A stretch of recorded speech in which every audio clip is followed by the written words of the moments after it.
Hello friend, स्वागत है आपका अपने चैनल लास्ट क्लास में। तो हम यहाँ पे लाइव आ चुके हैं, आप लोग भी लाइव आ जाइए ताकि आज का क्लास शुरू किया जाए। और आज के इस क्लास में मैट्रिक फाइनल बोर्ड परीक्षा 2023 के लिए हिंदी का वायरल ऑब्जेक्टिव क्वेश्चन बताएंगे। इसमें 100 ऑब्जेक्टिव क्वेश्चन बताएंगे और ये 100 ऑब्जेक्टिव क्वेश्चन आपका 20 फरवरी के दिन जो आपका हिंदी का परीक्षा होने वाला है उसके लिए काफ़ी इंपॉर्टेंट है।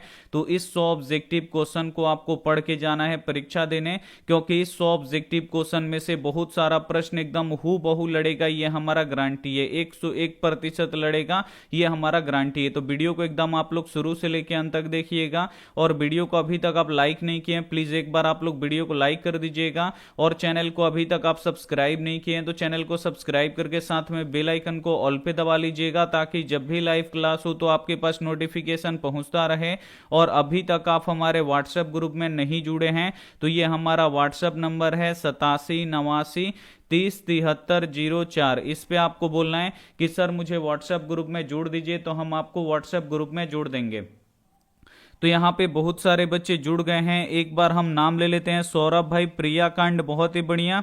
चलिए, रॉक स्टार भाई, सिमरन बहुत ही बढ़िया, अर्जुन भाई, आदर्श भाई, सुनीता, करमवीर भाई बहुत ही बढ़िया, कुणाल गेमिंग, बबलू भाई, रंगबाज, नवीन भाई बहुत ही बढ़िया, स्वीट किलर भाई बहुत ही बढ़िया, कुणाल कुंदन भाई, नागो भाई, दिलखुश गुप्ता बहुत ही बढ़िया, सूरज पटेल भाई बहुत ही बढ़िया। चलिए, सभी बच्चे यहाँ पे जुड़ चुके हैं। आशिक राजा भाई, मोहित भाई बहुत ही बढ़िया, शुभम, सब यहाँ पे देखिए, सुनीता, नेहा कुशवाहा बहुत ही बढ़िया, दिलीप भाई बहुत ही बढ़िया, यहाँ पे दिनेश पंडित, दिलशान भाई बहुत ही बढ़िया, रुखसार परवीन बहुत ही बढ़िया, मियाँ परवीना जानी बहुत बढ़िया, सतीश भाई, वर्षा, सभी बच्चे यहाँ पे जुड़ चुके हैं। तो चलिए क्लास को अब हम यहाँ पे शुरू करते हैं। और क्लास बाबू आज का काफी इंपॉर्टेंट है, काफी इंपॉर्टेंट क्वेश्चन हम आपके लिए लेके आए हैं, वायरल क्वेश्चन जो सीधे आपके फाइनल बोर्ड परीक्षा में आएगा। तो यहाँ पे देखिए, पहला नंबर क्वेश्चन है कि सीता के पास सबसे बड़ी समस्या क्या थी। अब यहाँ पे आपको बताना है कि जो सीता थी इसके पास सबसे बड़ी समस्या क्या थी, ये आपको कमेंट करके बताना है। काफी इंपॉर्टेंट क्वेश्चन है ये आपके बोर्ड परीक्षा के लिए। सभी बच्चे पढ़ाई पे एकदम मन लगाएंगे बाबू, क्योंकि अब आपके परीक्षा में बहुत ही कम समय बचा हुआ है। तो ऐसे में आपको बहुत ही ज्यादा मन लगा के पढ़ाई करने की जरूरत है।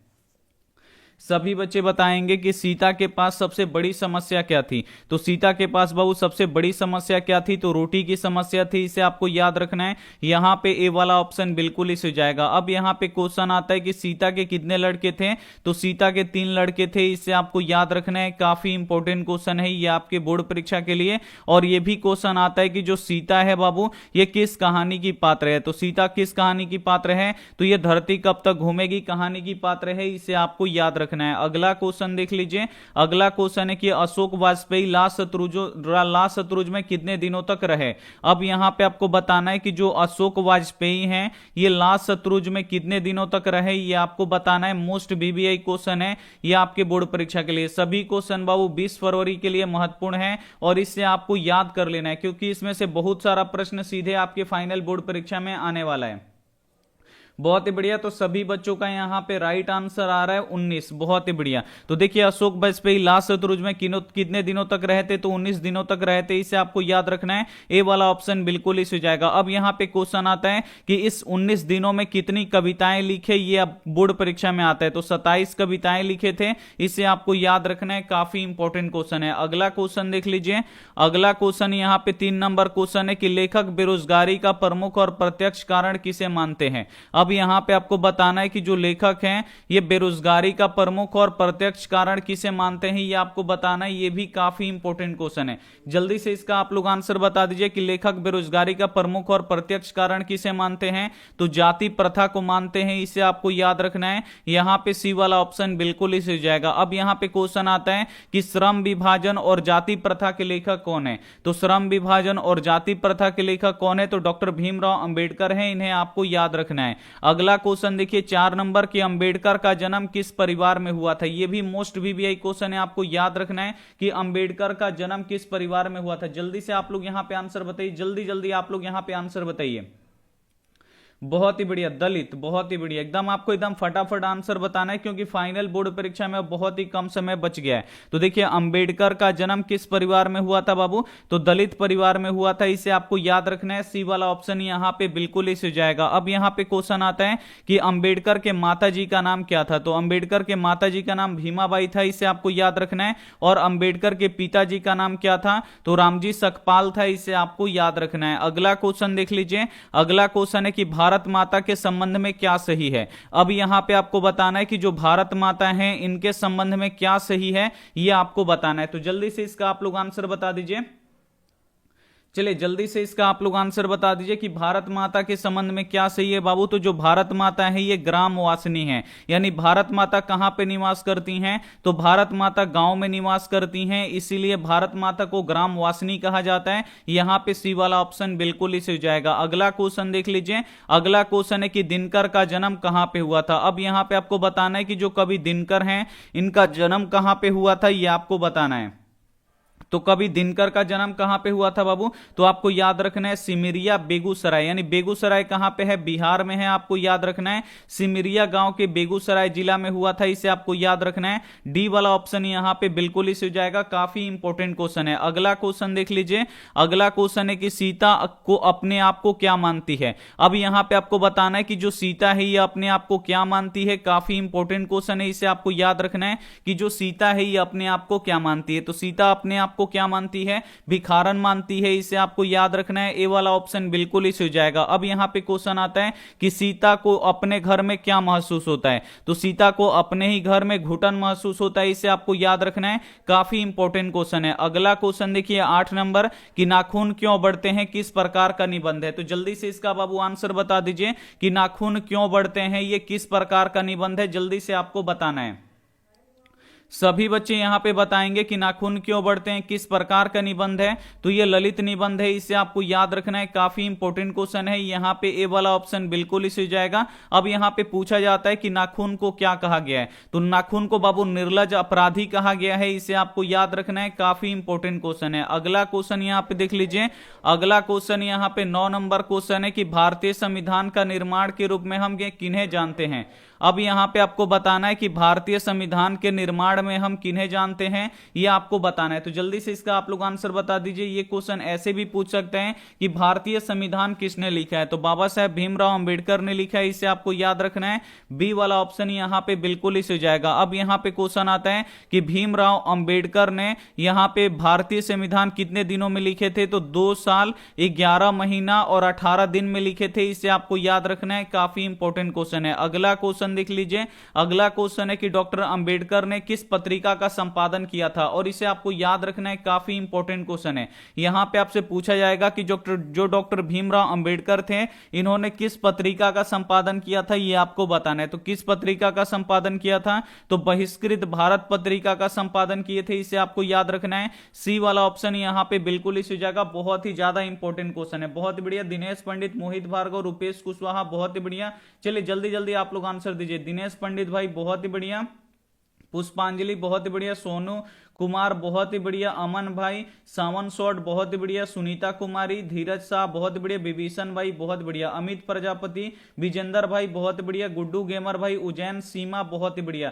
आप लोग क्लास को एकदम शुरू से लेकर अंत तक देखिए बाबू, क्लास सबसे ज्यादा इंपॉर्टेंट है। अगला क्वेश्चन यहाँ पे देख लीजिए। अगला क्वेश्चन यहाँ पे 11 नंबर क्वेश्चन है कि मिट्टी की अबोध मूर्ति कौन है। अब यहाँ पे आपको बताना है कि जो मिट्टी की अबोध मूर्ति है ये कौन है, ये आपको कॉमेंट करके बताना है। तो मिट्टी की अबोध मूर्ति कौन है, तो जनता है, इसे आपको याद रखना है। यहां पे बी वाला ऑप्शन बिल्कुल इसे जाएगा। काफी इंपॉर्टेंट क्वेश्चन है। अगला क्वेश्चन यहां पे देखिए। अगला क्वेश्चन है कि कवि के अनुसार देवता कहां मिलेंगे। अब यहां पे आपको बताना है कि जो कवि हैं इनके अनुसार जो देवता लोग हैं ये कहां पे मिलेंगे, ये आपको बताना है। तो जल्दी से इसका आप लोग आंसर बता दीजिए। सभी बच्चे यहां पे बताएंगे कि कवि के अनुसार देवता कहां पे मिलेंगे, तो आपको याद रखना है खेतों में मिलेंगे। और देवता किसे कहा गया है बाबू, तो किसान मजदूर को देवता कहा गया है, इसे आपको याद रखना है। और कवि के अनुसार देवता कहां मिलेंगे, तो खेतों में मिलेंगे, इसे आपको याद रखना है। अगला क्वेश्चन देख लीजिए। अगला क्वेश्चन यहाँ पे कि दधीची के हड्डी से क्या बना था। अब यहाँ पे आपको बताना है कि जो दधीची की हड्डी है बाबू इससे क्या बना था, ये आपको बताना है। तो दधीची की हड्डी से क्या बना था, तो इंद्र का वज्र बना था, इसे आपको याद रखना है, सी वाला ऑप्शन बिल्कुल ही सही हो जाएगा, काफी इंपॉर्टेंट क्वेश्चन है। अगला क्वेश्चन देख लीजिए, अगला क्वेश्चन 14 नंबर है कि नख किसका प्रतीक है। अब यहां पे आपको बताना है कि जो नख है यानी जो नाखून है ये किसका प्रतीक है, ये आपको बताना है। तो नाखून किसका प्रतीक है, तो ये पशुता का प्रतीक है। यहां पे बी वाला ऑप्शन बिल्कुल ही सही हो जाएगा, काफी इंपॉर्टेंट क्वेश्चन है। अब यहां पे क्वेश्चन आता है कि लेखक किसे निर्लज अपराधी कहें। तो लेखक किसे निर्लज अपराधी कहें बाबू, तो नाखून को कहें, इसे आपको याद रखना है, काफी इंपॉर्टेंट क्वेश्चन है। एक क्वेश्चन ये भी पूछा जाता है कि लेखक से किसने पूछा था कि नाखून क्यों बढ़ते, तो किसने पूछा था बाबू, तो छोटी बेटी ने पूछा था, इसे आपको याद रखना है। अगला क्वेश्चन देख लीजिए, अगला यहाँ पे क्वेश्चन है कि सीता कितने, यहां पर देखिए सीता कितने कितने दिन एक लड़के के पास रहती थी। मोस्ट बीबीआई क्वेश्चन है, इसे आपको याद रखना है। और ये सभी क्वेश्चन 20 फरवरी के लिए काफी इंपॉर्टेंट है। 20 फरवरी के दिन यही सब क्वेश्चन आएगा, आपको काफी अच्छी तरीके से यहां पे याद रखना है। अब यहां पे आपको बताना है कि सीता कितने कितने दिन एक लड़के के पास रहती थी। तो जो सीता थी ये एक एक महीना एक लड़के के पास रहती थी, इसे आपको याद रखना है। यहां पे ए वाला ऑप्शन बिल्कुल ही सही हो जाएगा। अब यहां पे क्वेश्चन आता है कि जो सीता थी ये घर छोड़कर क्यों चली गई। तो सीता बाबू घर छोड़कर क्यों चली गई, तो उनके बच्चे जब बोलने लगे कि 50-50 रुपया माहवारी खर्च दे देंगे हम लोग और नहीं रखेंगे, तो ये बात सुनकर क्या करती है, सीता घर छोड़कर चली जाती है। अगला क्वेश्चन देखिए 16 नंबर की, किसके भीतर आंसुओं का समुद्र भर गया। काफी ज्यादा इंपॉर्टेंट क्वेश्चन है। आज का जो क्वेश्चन है बाबू काफी इंपॉर्टेंट क्वेश्चन है और बिल्कुल यही सब क्वेश्चन आपके फाइनल बोर्ड परीक्षा में आएगा। अब यहां पे क्वेश्चन है कि किसके भीतर आंसुओं का समुद्र भर गया, तो आपको याद रखना है कि सीता के भीतर आंसुओं का समुद्र भर गया। यहां पे ए वाला ऑप्शन बिल्कुल ही सही हो जाएगा। अगला क्वेश्चन देख लीजिए, अगला क्वेश्चन यहां पे 17 नंबर क्वेश्चन है कि जो भगवान को मंदिर में खोजता है उन्हें कभी किससे संबोधित किया है। अब यहां पे आपको बताना है कि जो लोग भगवान को मंदिर में खोजते हैं उन्हें कभी किस बात से संबोधित किया है, ये आपको बताना है। सभी बच्चे यहां पे आंसर बताएंगे, मोस्ट बीबीआई क्वेश्चन है। सभी बच्चे यहां पे आंसर बताएंगे कि जो भी व्यक्ति भगवान को मंदिर में खोजते हैं उन्हें कभी किससे संबोधित किया है बाबू, तो मूर्ख से संबंधित किया है, इसे आपको याद रखना है। मूर्ख बोले हैं, यहां पे ए वाला ऑप्शन बिल्कुल ही सही जाएगा। जो भगवान है बाबू वो कहां पे मिलेंगे, तो खेतों में मिलेंगे। और भगवान किसे कहा गया है बाबू कविता में, तो जो किसान मजदूर है उन्हें भगवान कहा गया है, इसे आपको याद रखना है। अगला क्वेश्चन देख लीजिए, अगला क्वेश्चन है कि किसे सिंहासन खाली करने की बात कही गई है। अब यहां पे आपको बताना है कि किसे सिंहासन खाली करने की बात कही गई है बाबू, तो राजतंत्र और सामंतवाद दोनों को सिंहासन खाली करने के लिए बात की गई है, इसे आपको याद रखना है। और किसके लिए बाबू यहां पे सिंहासन खाली करने की बात की गई है, तो जो जनता है उसके लिए यहां पे सिंहासन खाली करने की बात की गई है, इसे आपको याद रखना है, काफी इंपॉर्टेंट क्वेश्चन है। अगला क्वेश्चन देख लीजिए, अगला क्वेश्चन है 19 नंबर की, मुख्य नायक क्या है। अब यहां पे आपको बताना है कि जो मुख्य नायक है ये क्या है, मोस्ट वीवीआई क्वेश्चन है, ये भी आपके बोर्ड परीक्षा के लिए। तो मुख्य नायक क्या है बाबू, तो मुख्य नायक एक पत्रिका है, इसे आपको याद रखना है। यहां पे बी वाला ऑप्शन बिल्कुल ही सही हो जाएगा। अगला क्वेश्चन देखिए 20 नंबर प्रश्न है कि आर्थिक पहलू से भी जाति प्रथा है। अब यहां पे आपको बताना है कि आर्थिक पहलू से भी जाति प्रथा क्या है, ये आपको बताना है। तो आर्थिक पहलू से भी जाति प्रथा क्या है बाबू, हानिकारक है, इसे आपको याद रखना है, काफी इंपॉर्टेंट क्वेश्चन है। बी वाला ऑप्शन यहां पे बिल्कुल ही सही हो जाएगा। अगला क्वेश्चन देख लीजिए, अगला क्वेश्चन है कि सीता के अनुसार क्या सिकुड़ गया। अब यहां पे आपको बताना है कि सीता के अनुसार क्या सिकुड़ गया, ये आपको बताना है। सिकुड़ना का मतलब क्या होता है, पहले इतने जगह में था, अब ये सिकुड़ना का मतलब कम हो जाता है। यहां पे मान लीजिए कि ये इतना में हो गया, तो जल्दी से आप लोग बताइए कि सीता के अनुसार क्या सिकुड़ गया बाबू, तो सीता के अनुसार उसका जो घर था ये सिकुड़ गया, इसे आपको याद रखना है। यहां पे ए वाला ऑप्शन बिल्कुल ही सही हो जाएगा। अगला क्वेश्चन देख लीजिए, अगला क्वेश्चन है कि सीता के सबसे छोटे लड़के का नाम क्या था। अब यहां पे आपको बताना है कि जो सीता थी इसके सबसे छोटे लड़के का नाम क्या था, ये आपको कमेंट करके आंसर बताना है, काफी इंपॉर्टेंट क्वेश्चन है।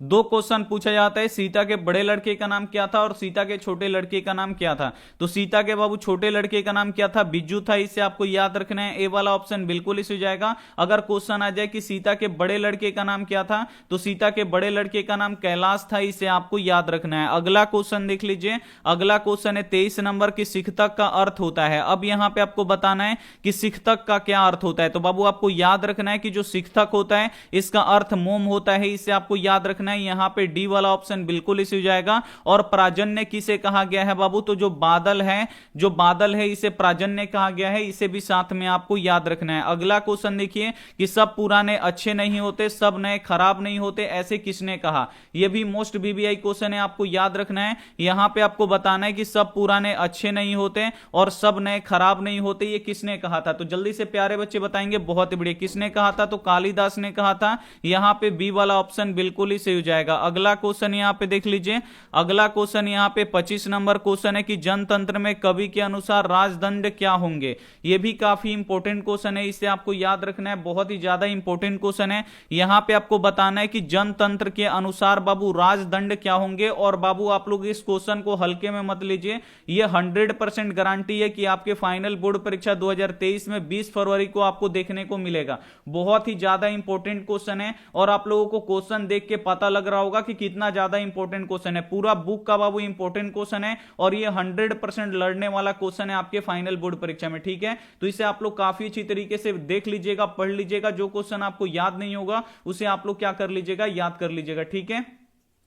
अब यहां पे आपको बताना है कि जनतंत्र में कवि के अनुसार राजदंड क्या होंगे बाबू, तो फावड़े और हल होंगे, इसे आपको याद रखना है। यहां पे सी वाला ऑप्शन बिल्कुल ही सही हो जाएगा। अगला क्वेश्चन देखिए कि हिरोशिमा नगर पर बम कब गिराया गया था। अब यहां पे आपको बताना है कि जो हिरोशिमा नगर है बाबू, इस पर बम कब गिराया गया था, ये आपको बताना है। मोस्ट बीबीआई क्वेश्चन है ये आपके बोर्ड परीक्षा के लिए। तो हिरोशिमा शहर पर बाबू बम कब गिराया गया था, तो 6 अगस्त 1945 को गिराया गया था, इसे आपको याद रखना है। यहां पे ए वाला ऑप्शन बिल्कुल ही जाएगा। और हिरोशिमा कहां पे है, ये क्वेश्चन आता है। तो हिरोशिमा बाबू कहां पे है, तो जो हिरोशिमा है ये जापान में स्थित है, इसे आपको याद रखना है। ये क्वेश्चन हो गया। दूसरा क्वेश्चन यहां पे पूछा जाता है कि हिरोशिमा पर किसने परमाणु बम गिराया था। तो हिरोशिमा पर बाबू किसने परमाणु बम गिराया था, तो अमेरिका ने गिराया था, इसे आपको याद रखना है। काफी इंपॉर्टेंट क्वेश्चन है। अगला क्वेश्चन देख लीजिए, अगला क्वेश्चन 27 नंबर भी क्वेश्चन आपको याद रखना है। बहुत ही ज्यादा इंपॉर्टेंट क्वेश्चन है कि आर्यों के पास था। अब यहां पे आपको बताना है कि जो आर्य लोग थे इनके पास क्या था, आपको बताना है। तो आर्य के लोगों के पास क्या था बाबू, तो लोहे के अस्त्र था, घोड़े थे और मिट्टी की कच्ची घरें थी। तो यानी आर्यों के पास इनमें से सभी था, तीनों था। तो यहां पे इनमें से सभी क्या हो जाएगा, बिल्कुल राइट आंसर होगा। डी वाला ऑप्शन बिल्कुल इस हो जाएगा। आर्यों के पास क्या था, आपको याद रखना है।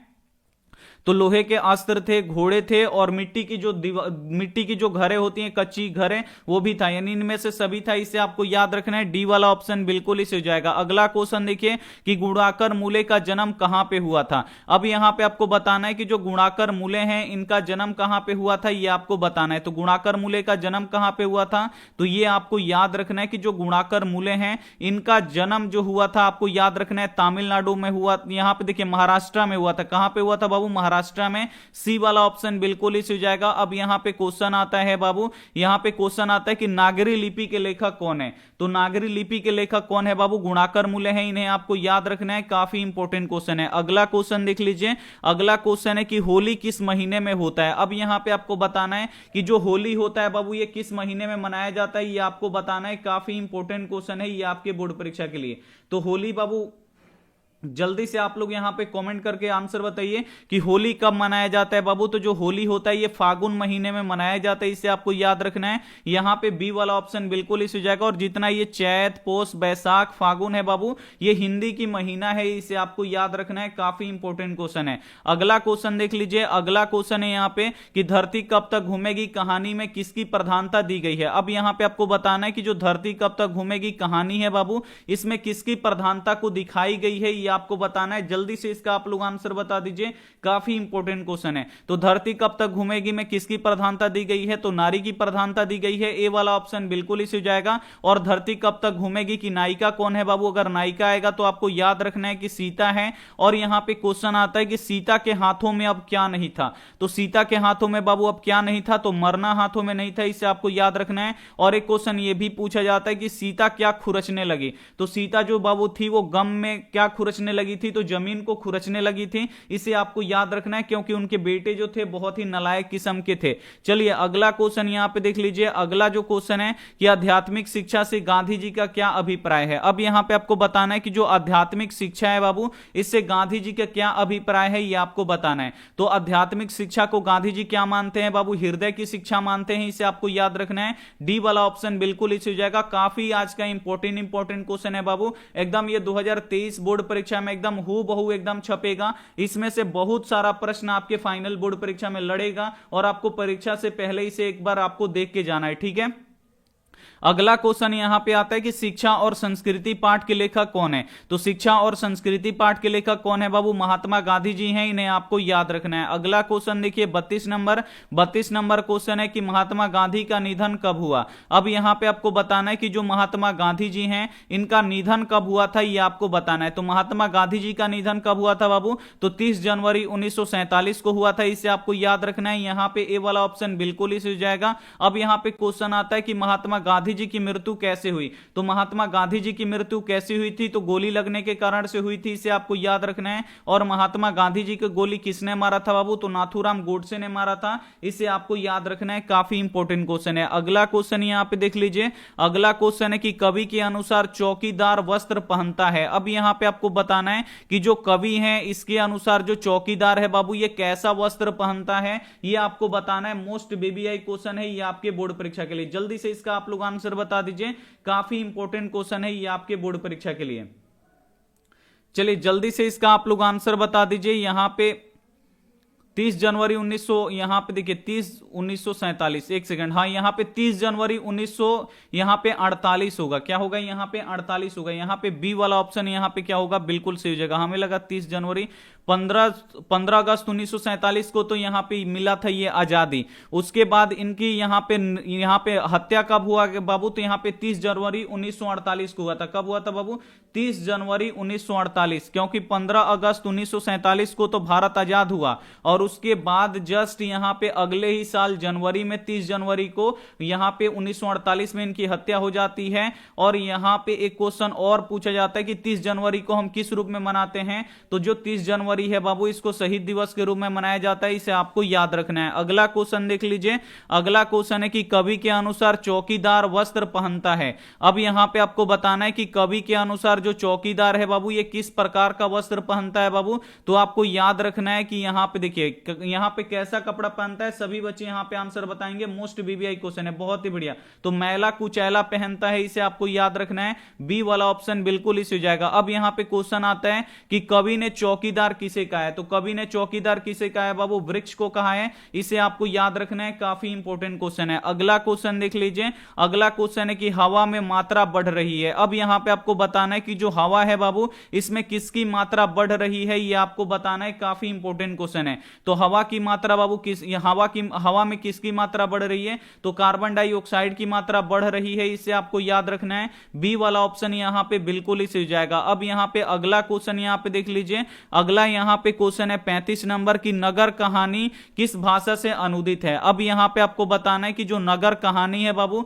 ये किस भाषा से अनुदित है, यानी किस भाषा से लिया गया है, ये आपको बताना है। तो नगर कहानी किस भाषा से लिया गया है, तो ये तमिल भाषा से लिया गया है, इसे आपको याद रखना है। बी वाला ऑप्शन बिल्कुल इसे हो जाएगा। और नगर कहानी किसने लिखा है बाबू, तो एस रंगराजन ने लिखा है, इसे आपको याद रखना है। काफी इंपॉर्टेंट क्वेश्चन है। अब यहां पे क्वेश्चन आता है कि जो दही वाली मंगमा कहानी है ये किस भाषा से लिया गया है, तो ये कन्नड़ भाषा से लिया गया, इसे आपको याद रखना है। अगला क्वेश्चन देख लीजिए। अगला क्वेश्चन है कि मेनिंजाइटिस का संबंध है। अब यहां पे आपको बताना है कि जो मेनिंजाइटिस है बाबू इसका संबंध किससे है, ये आपको बताना है। काफी इंपॉर्टेंट क्वेश्चन है, इसे आपको याद रखना है। तो मेनिंजाइटिस का संबंध किससे है बाबू, तो जो मेनिंजाइटिस है इसका संबंध बुखार से है, इसे आपको याद रखना है। ए वाला ऑप्शन बिल्कुल इस हो जाएगा। अब यहां पे क्वेश्चन आता है कि मेनिंजाइटिस से कौन ग्रसित थी बाबू, तो जो पपाती थी ये मेनिंजाइटिस रोग से ग्रसित थी, इसे आपको याद रखना है। और पपाती किसकी लड़की थी, तो बल्ली अमाल की लड़की पपाती थी, इसे आपको याद रखना है। अगला क्वेश्चन देख लीजिए। अगला क्वेश्चन है कि गांधी जी दक्षिण अफ्रीका से भारत कब, यहां पे दक्षिण अफ्रीका में कब से कब तक रहे थे,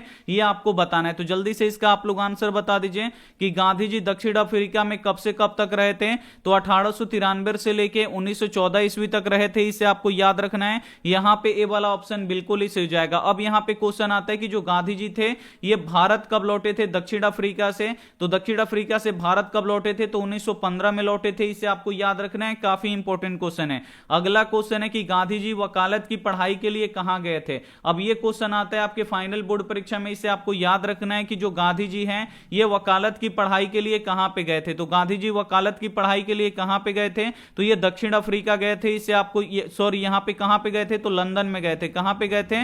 तो लंदन में गए थे। इसे आपको याद रखना है। यहां पे सी वाला ऑप्शन बिल्कुल ही सही हो जाएगा। अब यहां पे क्वेश्चन आता है कि जो गांधी जी थे ये दक्षिण अफ्रीका में क्या करने गए थे? तो गांधी जी जो थे ये दक्षिण अफ्रीका में बाबू वकालत करने के लिए गए थे, केस लड़ने के लिए गए थे। इसे आपको याद रखना है। अगला क्वेश्चन यहां पे देख लीजिए। अगला क्वेश्चन यहां पे 39 नंबर की, कवि बूढ़ा, यहां पे देखिए, कवि बूढ़े वृक्ष की तुलना किससे करता है? अब यहां पे आपको बताना है कि जो कवि है ये बूढ़े वृक्ष की जो तुलना है ये किससे करता है? तो किससे करता है बाबू? चौकीदार से करता है, क्योंकि जो बूढ़ा वृक्ष है ये हमेशा चौकन्ना रहता है, और जो बूढ़ा वृक्ष है बाबू ये हमेशा कवि को कहां पे मिलता है? तो घर के दरवाजे पर मिलता है। इसे आपको याद रखना है। अगला क्वेश्चन देखिए 40 नंबर। 40 नंबर क्वेश्चन है, बचाना है नदियों को। अब यहां पे आपको बताना है कि नदियों को किससे बचाना है, ये आपको बताना है। मोस्ट वीवीआई क्वेश्चन है आपके बोर्ड परीक्षा के लिए। तो नदियों को किससे बचाना है बाबू? तो नदियों को नाला होने से बचाना है। इसे आपको याद रखना है। यहां पे सी वाला ऑप्शन बिल्कुल ही सही हो जाएगा। अगला क्वेश्चन यहां पे देख लीजिए।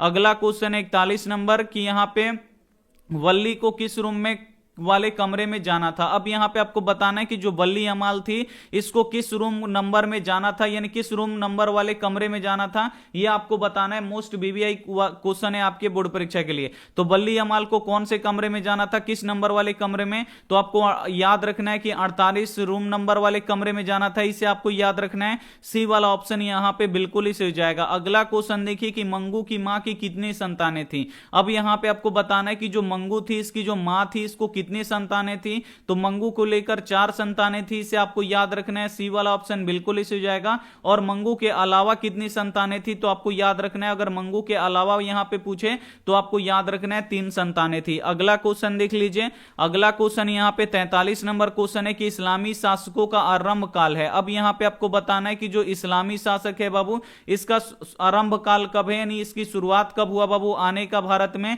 तो इस्लामी शासकों का जो आरंभ था ये 12वीं सदी से हुआ था। इसे आपको याद रखना है। यहां पे ए वाला ऑप्शन बिल्कुल ही सही हो जाएगा। काफी इंपॉर्टेंट क्वेश्चन है। अगला क्वेश्चन देख लीजिए। अगला क्वेश्चन है कि नागरी लिपि के आरंभिक लेख हमें कहां से मिलते हैं? अब यहां पे आपको बताना है कि जो नागरी लिपि था इसका आरंभिक लेख यानी शुरुआती लेख हमें कहां से मिलता है? तो यह आपको याद रखना है, दक्षिण भारत से मिलता है। सी वाला ऑप्शन यहां पे बिल्कुल ही सही हो जाएगा। अब यहां पे क्वेश्चन आता है कि दक्षिण भारत की बाबू भाषाएं कौन कौन सी है? तो आपको याद रखना है तमिल, मलयालम, तेलुगु। क्वेश्चन आता है कि तमिल, मलयालम, तेलुगु कहां की भाषाएं हैं? तो ये दक्षिण भारत की भाषाएं हैं। इसे आपको याद रखना है। अगला क्वेश्चन देख लीजिए। अगला क्वेश्चन है कि गरीब बस्तियों में क्या हुआ? अब यहां पे आपको बताना है कि जो गरीब बस्तियां थी बाबू इसमें क्या हुआ, ये आपको बताना है। तो गरीब बस्तियों में क्या हुआ था बाबू? तो धमाके से देवी का जागरण हुआ था। इसे आपको याद रखना है। यहां पे सी वाला ऑप्शन बिल्कुल ही सही हो जाएगा। अगला क्वेश्चन यहां पे देख लीजिए। अगला क्वेश्चन है कि जब हम नींद में होते हैं तो किसका जीवन चक्र पूरा हो जाता है? मोस्ट वीवीआई क्वेश्चन है। इसे आपको याद रखना है।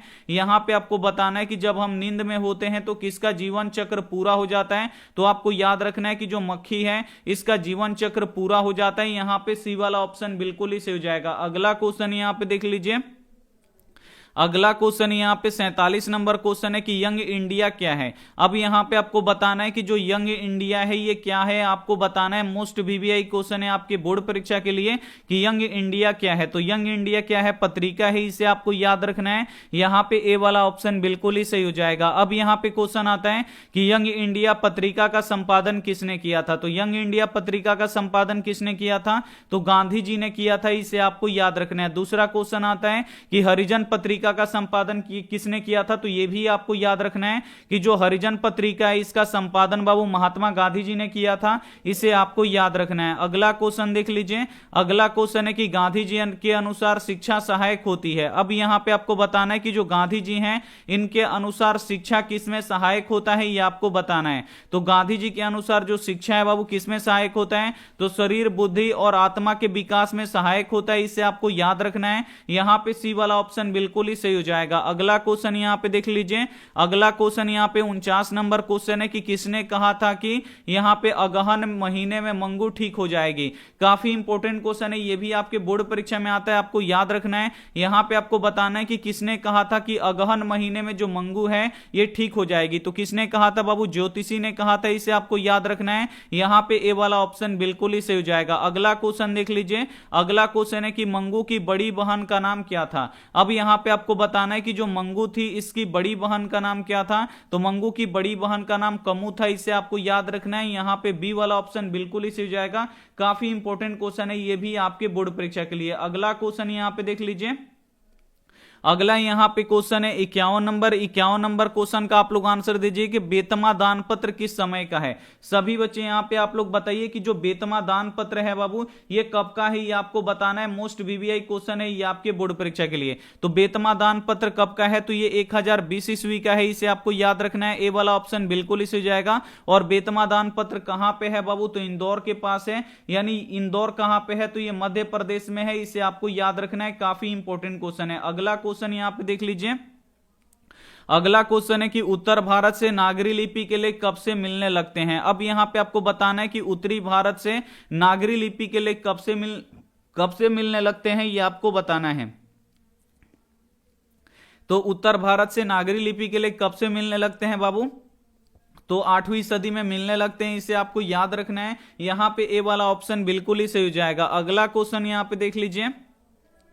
अगला क्वेश्चन है कि कवि हमें क्या सलाह देता है। अब यहां पे आपको बताना है कि जो कवि है हमें क्या सलाह देता है, इसे आपको याद रखना है। यह भी काफी इंपॉर्टेंट क्वेश्चन है। तो कवि हमें क्या सलाह देता है, तो नींद से जगने की सलाह देता है, इसे आपको याद रखना है। यहां पे ए वाला ऑप्शन बिल्कुल ही सही हो जाएगा। अगला क्वेश्चन देखिए कि नींद, यहां पे देखिए हमारी नींद में नींद किसका प्रतीक है। अब यहां पे आपको बताना है कि जो हमारी नींद कविता है इसमें जो नींद है ये किसका प्रतीक है, ये आपको बताना है। तो नींद किसका प्रतीक है बाबू, गफलत का प्रतीक है, यानी आलस का प्रतीक है, इसे आपको याद रखना है। ए वाला ऑप्शन यहां पे बिल्कुल ही सही हो जाएगा। अगला क्वेश्चन देख लीजिए। अगला क्वेश्चन है कि शेक्सपियर किस भाषा के कवि हैं। अब यहां पे आपको बताना है कि जो शेक्सपियर हैं ये किस भाषा के कवि हैं, ये आपको बताना है। तो जो शेक्सपियर है बाबू ये अंग्रेजी भाषा के कवि हैं, इन्हें आपको याद रखना है। यहां पे बी वाला ऑप्शन बिल्कुल ही सही हो जाएगा। अगला क्वेश्चन देखिए 56 नंबर कि गांधी जी शिक्षा का उद्देश्य क्या मानते हैं। अब यहां पे आपको बताना है कि जो गांधी जी हैं ये शिक्षा का क्या उद्देश्य मानते हैं, ये आपको बताना है।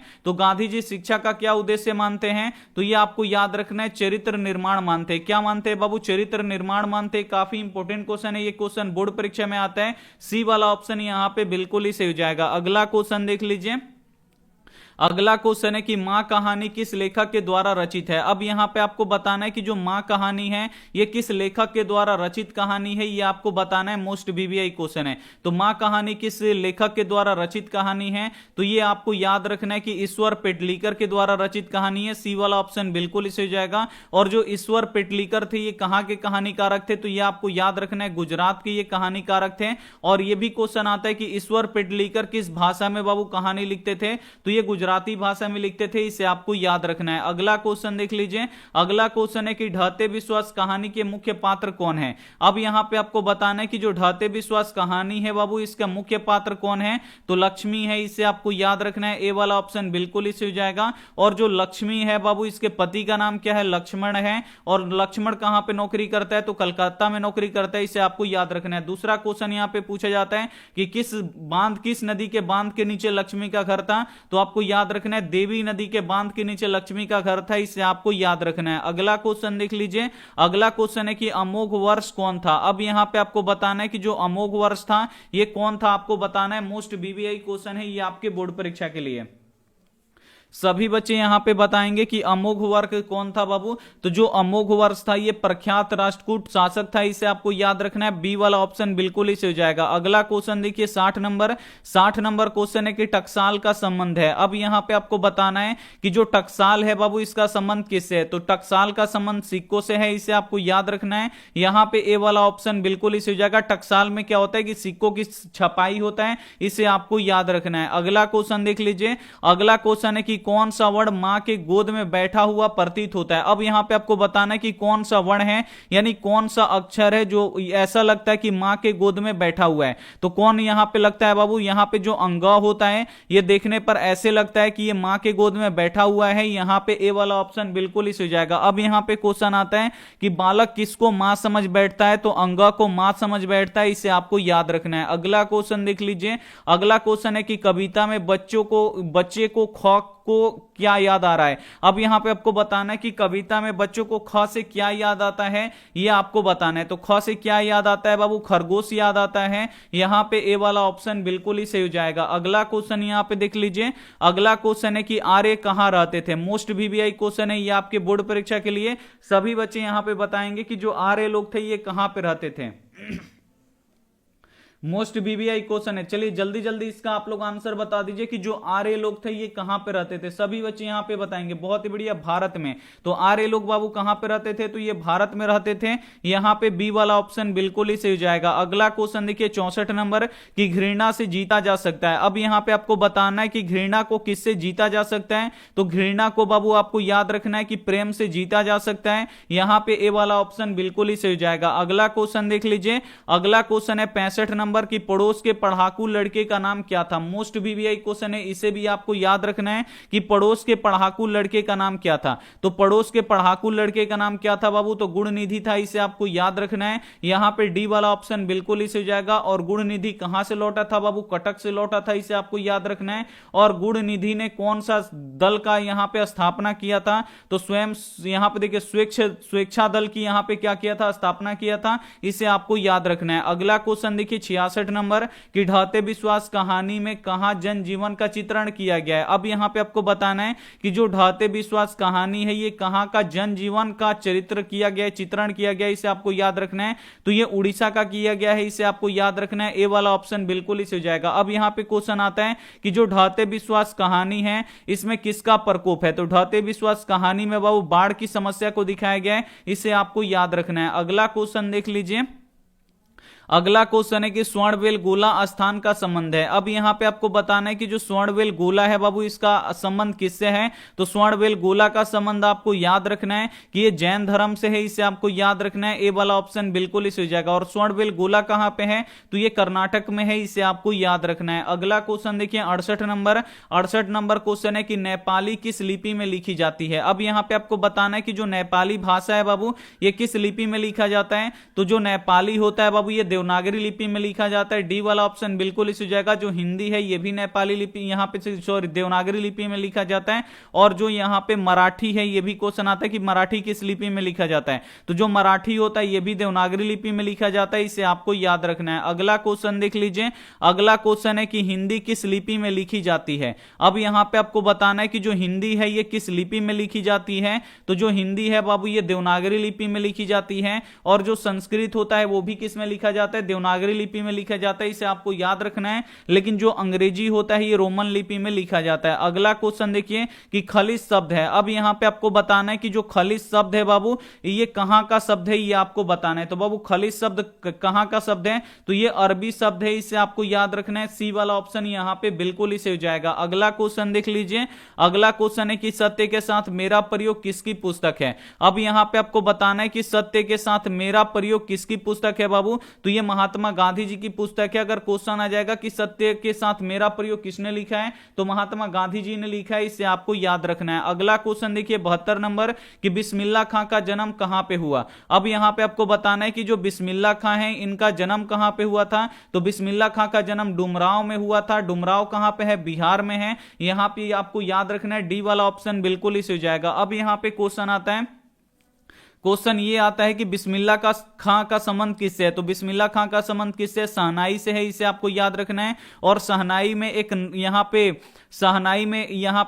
शहनाई किस घास का बना होता है बाबू, तो नरकट घास से बना होता है। इसे आपको याद रखना है। अगला क्वेश्चन देख लीजिए, यहां में रीढ़ जो बना होता है वो नरकट से बना होता है। अगला क्वेश्चन यहां पे 73 नंबर क्वेश्चन है कि सास बहू में झगड़ा क्यों हुआ था। अब यहां पे आपको बताना है कि जो सास बहू है बाबू इसमें झगड़ा क्यों हुआ था। तो सास बहू में झगड़ा हुआ था क्योंकि जो बहू थी वो अपने बेटे को क्या की थी, पीट दी थी। यहां पे ए वाला ऑप्शन बिल्कुल इसी हो जाएगा। और सास कौन थी बाबू, तो यहां पे मंगमा थी। और बहू कौन थी, तो नजम्मा थी। और नजम्मा अपने बेटे को पीट देती है किसी बात पे, तो जो मंगमा है उससे झगड़ा हो जाता है। इसे आपको याद रखना है। अगला क्वेश्चन देखिए कि लेखक कहानी में मगरमच्छ की उपमा किसको दिया है। अब यहां पे आपको बताना है कि जो लेखक था ये कहानी में मगरमच्छ की उपमा किसको दिया था बाबू, तो बहू को दिया था। और बहू कौन थी, तो नजम्मा थी। इसे आपको याद रखना है। और सास बहू में सबसे तेज कौन थी, तो आपको याद रखना है बहू सबसे तेज थी। इसे आपको याद रखना है। अगला क्वेश्चन देख लीजिए, अगला क्वेश्चन है यहां पे यहां पे क्वेश्चन है कि केरल के शासकों के द्वारा सिक्कों पर वीर केरलस जैसे शब्द किस लिपि में लिखी गई है।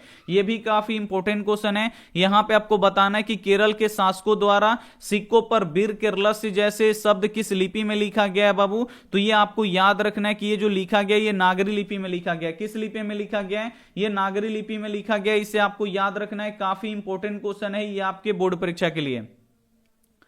किस लिपि में लिखा गया है? तो ये नागरी लिपि में लिखा गया है, इसे आपको याद रखना है। यहां पे ए वाला ऑप्शन क्या हो जाएगा? बिल्कुल इसे हो जाएगा। चलिए अगला यहां पे क्वेश्चन एक बार देख लेते हैं। कहां 67 नंबर गलत है? स्वर्णवेल गोला का संबंध किससे है? तो जैन धर्म से। 67 नंबर गलती नहीं है। चलिए नेक्स्ट क्वेश्चन आप लोग देख लीजिए। नेक्स्ट यहां पे क्वेश्चन है 76 नंबर।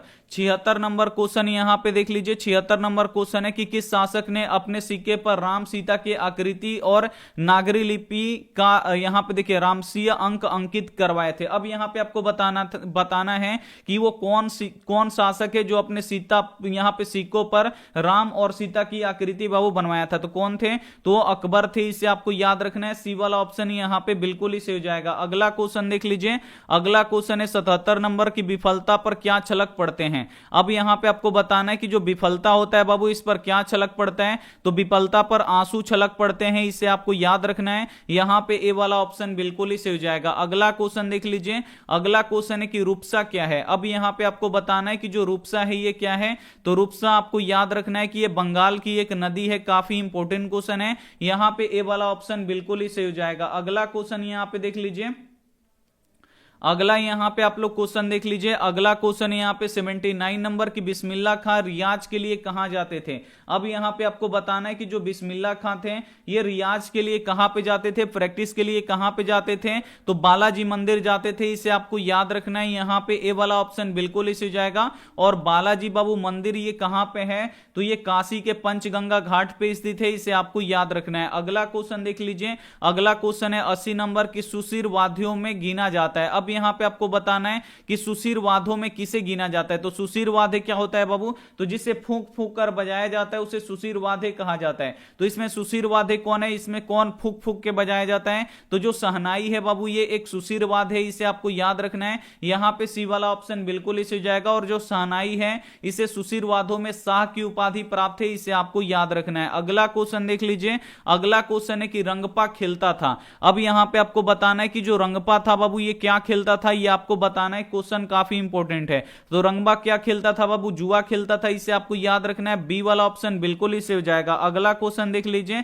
अगला क्वेश्चन है यहां पे 82 नंबर की रंगपा। यहां पे देखिए रंगपा मंगमा से क्या मांगना कहां मिलता था। अब यहां पे आपको बताना है कि जो रंगपा था बाबू ये मंगमा से कहां मिलता था। तो कुएं के पास में मिलता था। इसे आपको याद रखना है। यहां पे ए वाला ऑप्शन बिल्कुल इसे हो जाएगा। और मिलने के बाद क्या मांगता था बाबू? तो पैसा मांगता था। इसे आपको याद रखना है। अगला क्वेश्चन देख लीजिए। अगला क्वेश्चन है कि बिरजू महाराज को संगीत नाटक अकादमी पुरस्कार कब प्राप्त हुआ। अब यहां पे आपको बताना है कि जो बिरजू महाराज थे इनको संगीत नाटक अकादमी पुरस्कार कब मिला। तो 1965 में मिला। इसे आपको याद रखना है। यहां पे ए वाला ऑप्शन बिल्कुल इसे हो जाएगा। और पंडित बिरजू महाराज कितने साल के थे तो उनको संगीत नाटक अकादमी पुरस्कार मिला। तो 27 वर्ष के थे। तो इसे आपको याद रखना है। अगला क्वेश्चन देखिए 84 नंबर कि बिरजू महाराज का संबंध किस घराने से है। अब यहां पे आपको बताना है कि जो बिरजू महाराज थे इनका संबंध किस घराने से है। तो बिरजू महाराज का संबंध आपको याद रखना है लखनऊ घराने से है। यहां पे ए वाला ऑप्शन बिल्कुल इसे हो जाएगा। जो बिरजू महाराज थे